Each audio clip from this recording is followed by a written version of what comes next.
Fate Be Changed, Chapter 45, Elinor. The competitions done for the day, everyone had gathered in the Great Hall for food and festivities. Elinor sat next to Fergus, who had been given a place of honor on the Reyes dais.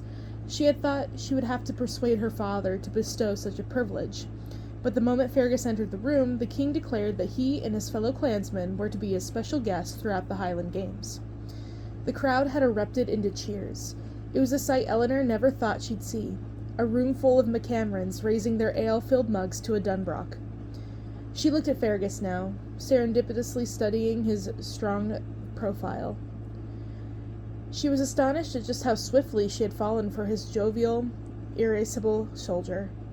Then again, she was not at all surprised. She was quickly learning that there were a myriad of things to like about Fergus Dunbroch. He was one of the most kind-hearted people she had ever met. And in contrast to many of the men in her father's army, who seemed hesitant to display even the barest smile for fear it would make them appear weak, Fergus did not shy away from expressing his joy. He laughed with abandon, as he was doing right now as lads from Clan Moray attempt a rather complicated folk dance. With his eyes still focused on the dance floor, Fergus asked, "Do you like what you see, Princess?" His lips twitched as he brought his mug of ale to them.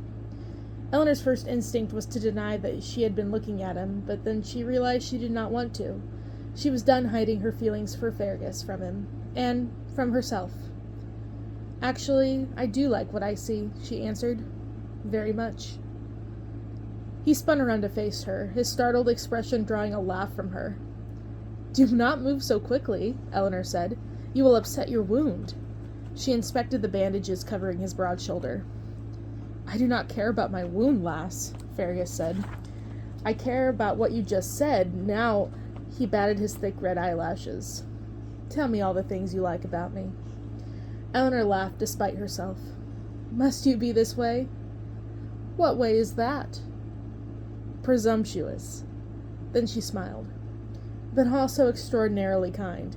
It is one of the things I like most about you. You teach stuffy princesses how to fish, and buy enough bread to keep a poor lad's belly full for the night." She touched his arm. "You are a rare one, Fergus Dunbroch." He captured her hand before she could pull it away and brought it to her lips. Elinor gasped and quickly glanced around the great hall. She noticed numerous eyes on them. "Fergus, what are you doing?" she whispered. "'Tis not proper to put on such a display, especially between two people who are not even betrothed." "Yet," Fergus said. "We are not betrothed yet, Princess. Don't worry, we will take care of that soon enough." "Presumptuous," Elinor repeated with an amused exasperation. But she could not deny the excitement that flooded her senses. She had imagined often over these past few days what it would be like to rule a kingdom with him at her side, to be a team in leadership, and it looked as if she would get the chance to make that dream a reality. It took all the restraint she possessed not to run to the king and queen this very second and make her desire to marry him known. "Oh, and another thing you will learn about me," Fergus said, retrieving his ale and returning his attention to the dance floor.